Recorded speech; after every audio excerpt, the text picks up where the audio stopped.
안녕하세요. 법무법인 한경 김경보 대표 변호사입니다. 오늘은 처벌이 강화된 음주운전 재범인 경우 어떻게 대응을 해야 하는지 알아보도록 하겠습니다. 먼저 음주운전은 본인뿐만 아니라 타인도 불행하게 만들 수 있으니 절대 하지 말아야 함을 알려드립니다. 우선 처벌과 대응 방안을 알려드리기에 앞서 사고 후 미조치의 음주운전 2회였음에도 집행유예로 방어할 수 있었던 성공 사례가 있어 소개해드리려고 합니다. 의뢰인 A씨는 저녁 식사를 하며 간단하게 반주를 하게 되었지만 이후 지인과의 약속 장소로 가기 위해 직접 차량을 몰게 되었습니다. 그러던 중 가벼운 접촉사고를 일으키고 말았는데 여기서 문제는 A씨는 과거에 음주운전으로 처벌받은 전력이 있었기 때문에 순간 자신이 무겁게 처벌될까 두려워 그대로 도주하고 말았습니다. 결국 신고를 받고 출동한 경찰에 의해 뺑소니와 더불어 음주운전 2회 혐의로 형사고소를 당하게 되었으며 선처를 받고자 법무법인 한경을 찾아와 도움을 요청하였습니다. 때문에 법무법인 한경 변호인단은 의뢰인과 상담을 통해 사안을 살펴본 결과 A씨에게 처벌 전력이 있었기에 혐의를 인정하되 피해자와 합의하고 진지한 반성의 모습을 보여 선처를 받는 것이 좋겠다고 판단하였습니다. 이에 따라 먼저 피해자 B씨에게 진심 어린 사과문을 제출하고 변호인단과 함께 동행하여 합의를 진행한 결과 피해자와 원만하게 합의를 진행할 수 있었습니다.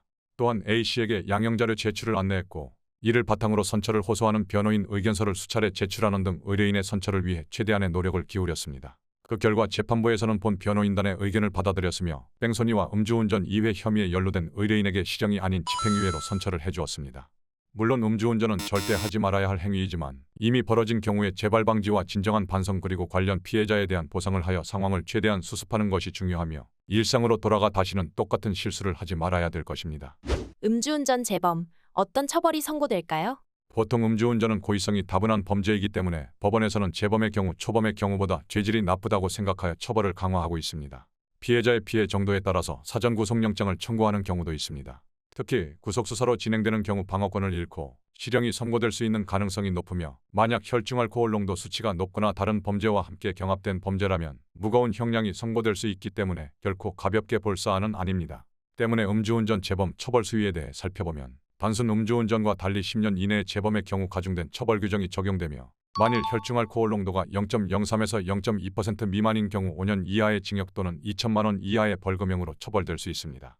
게다가 혈중알코올 농도가 0.2% 이상인 만취 상태라면 6년 이하의 징역 또는 3천만 원 이하의 벌금형으로 처벌되고 음주 측정을 2회 이상 거부한 경우에도 6년 이하의 징역 또는 3천만 원 이하의 벌금형으로 동일하게 처벌됩니다. 이외에도 음주운전은 형사처벌과 별개로 민행정적 처분인 보험료 인상, 면허정지 및 면허취소 처분도 함께 부과되기 때문에 혐의에 연루된 경우 안일하게 대응한다면 사회적으로나 경제적으로 큰 피해를 입을 수도 있습니다.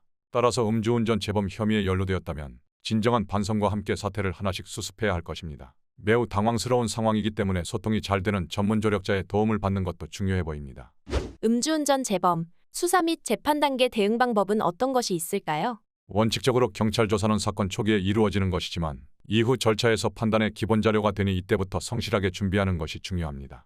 음주운전은 대부분 인정사건이기 때문에 검찰에 송치가 되지만 경우에 따라서 불송치가 되는 경우가 나올 수가 있습니다. 한 예가 긴급피난의 경우에 해당되는 경우입니다. 이와 관련해서는 전문 변호사와 그 요건이 성립되는지 체크해 볼 필요성이 있습니다. 재범의 경우에는 가벌성이 올라가기 때문에 여러 가지 양형자료를 충실하게 준비하는 것이 매우 중요하고 재발 방지를 위한 강한 의지를 자료화하는 것이 중요하다고 하겠습니다. 저는 사건을 진행하다 보면 공통된 양형자료도 안내를 하지만 개개인마다 처한 상황이 매우 다양하기 때문에 충분한 상담을 통해 개개인에 맞는 양형자료를 준비하게 합니다. 그것이 진실성이 더 있어 보이고 재발 방지에도 도움되기 때문입니다. 마지막으로 음주운전은 여러 불행을 야기할 수 있으니 꼭 삼가시길 바라며 술 한 잔도 대리기사님에게 부탁하는 습관을 가지시면 좋겠습니다. 구독자분들은 처벌의 위험성을 아시고 불필요한 사건은 피할 수 있는 현명함을 가지시면 좋겠습니다. 이 영상이 도움이 되셨다면 구독과 좋아요, 알림 설정 부탁드리겠습니다. 이상으로 법무법인 한경 김경보 대표 변호사였습니다. 감사합니다.